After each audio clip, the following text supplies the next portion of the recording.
अस्सलाम वालेकुम दोस्तों, कैसे हैं आप? ठीक हैं दोस्तों। आज बात करते हैं वसेब के एक इंतहाई अहम मसले के ऊपर। कैंसर हमारे इलाके में बड़ी तेजी के साथ फैल रहा है, खास तौर पर डेरा गाजी खान और इससे मुंसलिक इलाके जैसे कि तौसा शरीफ और चोटी जेरीन और जखड़ इमाम शाह, इन इलाकों में। दोस्तों, अभी तक सिर्फ अगर हम तौसा की बात करें तो एक हॉस्पिटल के अंदर 5,823 मरीज जो हैं वो उसमें रजिस्टर्ड हो चुके हैं कि उनको कैंसर है, उनको कैंसर डायग्नोज हो चुका है। दुनिया का कोई और महज़ब मुल्क होता तो अब तक हेल्थ इमरजेंसी नाफिज हो चुकी होती। अगर मैं डिस्ट्रिक्ट डेरा गाजी खान के अवाम की बात करूं तो ये तकरीबन 35 लाख से जायद अवाम है।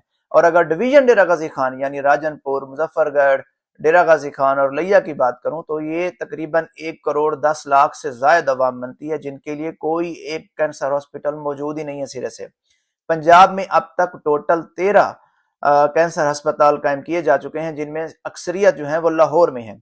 यहाँ मैं एक बात और भी जरूरी समझता हूँ, जितनी जरूरत कैंसर के इलाज के लिए हॉस्पिटल कायम करने की है, उससे भी ज्यादा जरूरत इस बात की है कि इस बात की निशानदेही की जाए कि भी कैंसर इतनी तेजी से क्यों फैल रहा है और उसकी रूट काज को खत्म किया जाए, ताकि मजीद मरीज जो लोग हैं वो इस मूजी मर्ज के अंदर, जानलेवा मर्ज के अंदर जो है मुब्तला ना हो और उनकी कीमती जानों को बचाया जा सके।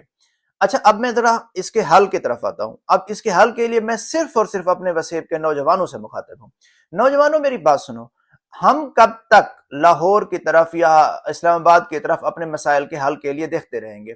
ये वक्त है इकट्ठे होने का, एक साथ होने का। सराय सूबे के कयाम के लिए आप लोगों को उठ खड़ा होना होगा।